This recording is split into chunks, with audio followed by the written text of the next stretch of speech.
അമേരിക്കയുടെ നാവിക ഉപരോധം തച്ചു തകർക്കുന്നുണ്ട് ഇറാൻ. എത്രയൊക്കെ മെനക്കെട്ടിട്ടും അമേരിക്കയ്ക്ക് സമുദ്രമേഖലയിൽ ഇറാനുമേൽ അന്തിമ വിജയം നേടാൻ സാധിക്കുന്നില്ല. കൈവെള്ളയിൽ എന്ന പോലെ ഇറാന് മനപ്പാടമാണ് ഹോർമുസ് സമുദ്രമേഖല. അവിടെ കയറി ഇറാനെ പൂട്ടാമെന്ന ചിന്ത അമേരിക്ക ഇപ്പോൾ 4 മടക്കി പോക്കറ്റിലിട്ട് കാണണം. അതിമാരകമായ യുദ്ധതന്ത്രമിറക്കി അമേരിക്കയുടെ നാവിക ഉപരോധം തകർക്കുന്നുണ്ട് ഇറാൻ. അതിൽ ഭാഗികമായിട്ട് വിജയിക്കാൻ ഇറാന് സാധിച്ചിട്ടുമുണ്ട്. നിലവിൽ ഉപരോധത്തിന്റെ ഭാഗമായി ഹോർമുസ് കടലിടുക്കിൽ അമേരിക്കൻ പടക്കപ്പൽ നിലയുറപ്പിച്ചു കഴിഞ്ഞു. ഇതിനു പുറമെ വിമാനവാഹിനി കപ്പലുകളും ഹോർമുസിൽ ഇറാനുമേൽ ഉപരോധവുമായി കളം നിറഞ്ഞിട്ടുണ്ട്. ഈ യുദ്ധതന്ത്രത്തിന് മേൽ ചാവേർ ഡോൾഫിനുകളെ നിരത്തിയാണ് ഇറാൻ തിരിച്ചടിക്കുന്നത്. പ്രത്യേക പരിശീലനം ലഭിച്ച ചാവേർ ഡോൾഫിനുകൾ ഹോർമുസ് കടലിടുക്കിൽ തലങ്ങും വിലങ്ങും പായുന്നുണ്ട്. അമേരിക്കയും ഇസ്രായേലും ഏറ്റവും ഭയപ്പെടുന്നൊരു ആയുധം ഉടൻ പുറത്തെടുക്കാനിരിക്കുകയാണെന്ന് കഴിഞ്ഞ ദിവസം ഇറാൻ നാവികസേന മുന്നറിയിപ്പ് നൽകിയിരുന്നു. ആ വജ്രായുധമാണോ ഈ ഡ്രോണുകൾ എന്ന സംശയവും ഉയർന്നു കഴിഞ്ഞു. അമേരിക്കയുടെ ഉപരോധം മൂലം ഇറാന്റെ എണ്ണ കയറ്റുമതി സ്തംഭിച്ച സാഹചര്യത്തിൽ കടൽ മാർഗമുള്ള തടസ്സങ്ങൾ നീക്കാൻ ഏത് മാർഗവും സ്വീകരിക്കുമെന്നാണ് ഇറാന്റെ നിലപാട്.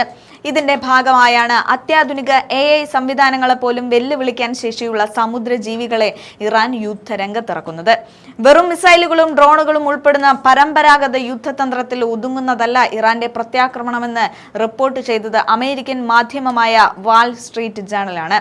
ഇറാന്റെ നിഗൂഢമായ ആയുധശേഖരം കണ്ട അമേരിക്കയുടെ കണ്ണ് തള്ളിയെന്നാണ് മാധ്യമം റിപ്പോർട്ട് ചെയ്തത്. ഹോർമുസ് കടലിടുക്കിൽ അമേരിക്കൻ പടക്കപ്പലുകൾ തീർത്ത നാവിക ഉപരോധം ഇറാന്റെ എണ്ണ കയറ്റുമതിയെ പാടെ തകർത്തിരിക്കുകയാണ്. ഈ സാമ്പത്തിക പ്രതിസന്ധി യുദ്ധത്തിന് തുല്യമാണെന്ന് ഇറാനിലെ തീവ്രവാദ വിഭാഗങ്ങൾ വിശ്വസിക്കുന്നുമുണ്ട്. ഇതിനെ മറികടക്കാൻ ഇതുവരെ യുദ്ധമുഖത്ത് പരീക്ഷിക്കാത്ത ആയുധങ്ങൾ ഉപയോഗിക്കാനാണ് ഇറാന്റെ നീക്കം. അവിടെയാണ് മൈനുകൾ ഘടിപ്പിച്ച ചാവേർ ഡോൾഫിനുകൾ ഇറാന്റെ ശക്തി കേന്ദ്രമാകുന്നത്.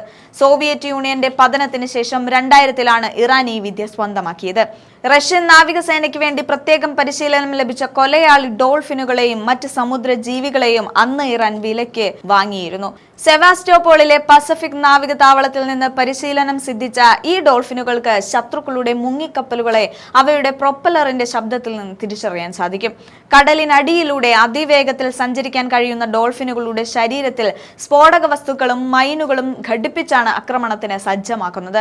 US പടക്കപ്പലുകളുടെ അടിഭാഗത്തു നിന്ന് സ്വയം പൊട്ടിത്തെറിക്കാനോ മൈനുകൾ ഘടിപ്പിക്കാനോ ഇവയ്ക്ക് സാധിക്കും.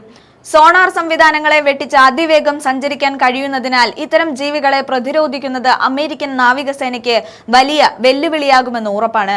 സോവിയറ്റ് യൂണിയന്റെ കാലത്ത് വികസിപ്പിച്ചെടുത്ത ഈ വിദ്യ ഇറാൻ സ്വന്തമാക്കിയതായാണ് US രഹസ്യാന്വേഷണ വിഭാഗം നൽകുന്ന സൂചന. മുൻ സോവിയറ്റ് സബ്മറൈനറായിരുന്ന ബോറിസ് സുരിത് എന്ന ട്രെയിനറാണ് ഈ ഡോൾഫിനുകളെ ഇറാനിൽ എത്തിച്ചത്. സോവിയറ്റ് യൂണിയന്റെ തകർച്ചയ്ക്ക് ശേഷം ഈ ജീവികൾക്ക് ഭക്ഷണം നൽകാൻ പോലും പണമില്ലാതെ വന്നപ്പോഴാണ് പരിശീലകൻ ഇറാനിലേക്ക് വിട്ടത്. 27 ജീവികളാണ് അന്ന് ഇറാനിലേക്ക് പറന്നത്. ഇതിൽ ഡോൾഫിനുകൾക്ക് പുറമെ കടൽ സിംഹങ്ങൾ, സീലുകൾ, വെള്ള ബെലൂഗ തിമിംഗലം എന്നിവയും ഉൾപ്പെടുന്നതായി പറയുന്നുണ്ട്. ഈ ഡോൾഫിനുകൾക്ക് 2 തരത്തിലാണ് പരിശീലനം നൽകിയിരിക്കുന്നത്. ഒന്ന്, ഹാർപൂൺ ആക്രമണം.